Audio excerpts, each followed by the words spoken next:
Hi, hello. I tend to be a little long-winded, and I thought it would be easier to record this than to type out 3 or 4 paragraphs.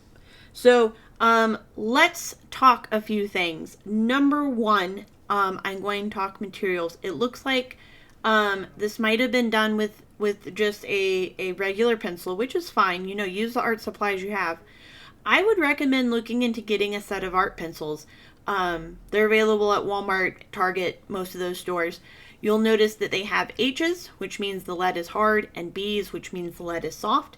The higher the number, the harder the lead in H's. The higher the number, the softer the lead in B's. And harder lead makes a lighter mark. Softer lead makes a darker mark. So I would start with about a 4H or a 6H pencil, and that's going to allow you to sketch without getting too dark, even if you press too hard. It might make life a whole lot easier. And then when you go in and shade, you can use the B pencils, and that way you can get the darkest shadows without much effort. You don't have to press too hard when you start getting into B's. So let's talk about the actual piece and the reference. Number one, this is a cool reference. This is a cool person. I would hang out with them. I would want to be friends. My only suggestion is a lot of the light is very soft, so when you go in later with shadows, it's going to be hard to really see the planes of the face, and that's going to create an added challenge. So let's see what we got here. Number one, I would say you're working with symbols. What do I mean by that? So you are seeing the eye as the symbol for an eye, how we learn to draw an eye when we're young. You're drawing the nose how you think the nose should look. You're drawing the mouth how you think the mouth should look, rather than what it actually looks like. So,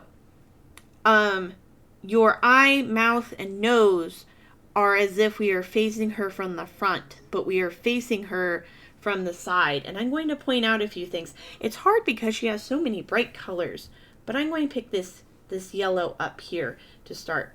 So we have a line that goes down the center of the face, and that kind of tells us where she's facing. And we know we have more face on this side than we do on this side. So here's the center of our nose. Here's the overall shape of our nose. We're seeing less of this second nostril, the nostril that's farther away, than the nostril over here. However, in yours, we see that the nostril, now this is not a great color.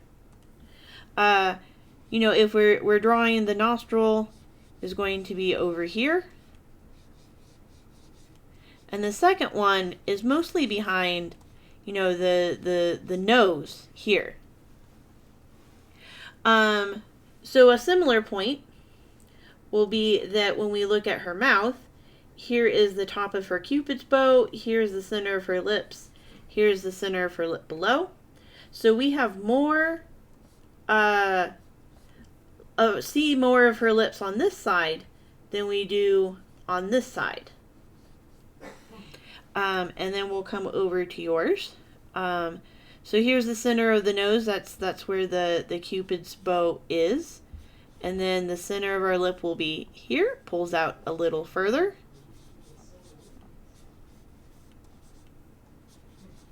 And we don't quite get all the way over to her corner because she is in 3/4 view. So there will always be more on the side that is facing us than the side that is away from us. It's foreshortening within the face, and whoo, you picked a doozy. But it's still cool. Another thing we can do is, we're also thinking of things in 3 dimensions. Another thing we can do is to use plumb lines, which means we can come over here. And we see that here's the corner of her eye. We can draw a line straight down. Oh, that hits the corner of her nose, but the corner of her mouth goes a little bit further. So coming over to yours, this is the inner corner of the eye. We come straight down. I can't draw a straight line. Ha ha ha. Come down. We know the nose needs to move over a little bit. And the mouth moves over just a bit. And then her eye has more of this shape.